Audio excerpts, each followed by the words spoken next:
ইরানে যুক্তরাষ্ট্র ইসরায়েলের যৌথ হামলা জবাবে তেহরানের পাল্টা হামলায় জ্বলছে মধ্যপ্রাচ্য। যুদ্ধের ভয়াবহতার প্রভাব পড়ছে বৈশ্বিক জ্বালানি খাতে। মজুত কিংবা সরবরাহে টান পড়ার পাশাপাশি ঊর্ধ্বমুখী দামে কঠিন পরিস্থিতিতে আমদানি নির্ভর দেশগুলো। ব্যতিক্রম নয় বাংলাদেশও।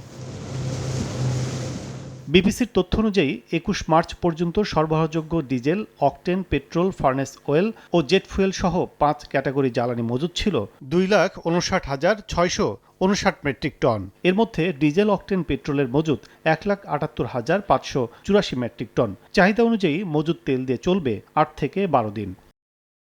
মজুতের পরিমাণ যখন শঙ্কা জাগায়, তখন বিবিসির তথ্য বলছে ২৬টি ডিপোতে ডিজেল, অকটেন, পেট্রোল সংরক্ষণের সক্ষমতা ৮,১২,৫৬১ মেট্রিক টন। কিন্তু ২১ মার্চ পর্যন্ত মজুত রয়েছে সক্ষমতার ২০%রও কম। এমন প্রেক্ষাপটে বিবিসির দূরদর্শিতার অভাব রয়েছে জানিয়ে জ্বালানি মজুতে গুরুত্ব দিচ্ছেন সাপ্লাই চেইন বিশেষজ্ঞরা।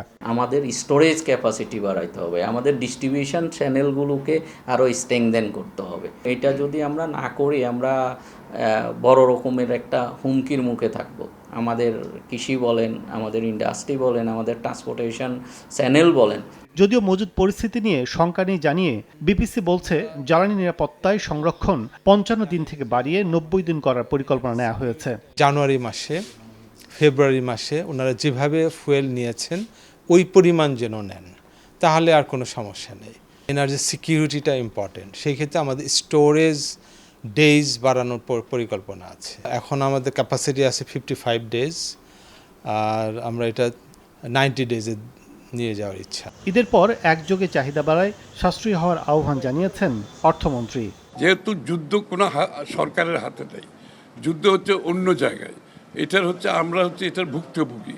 এই জন্য আমাদেরকে একটু সংযমের দিকেও যেতে হবে, সরকারকে সহযোগিতা করতে হবে, সহানুভূতিশীল হতে হবে।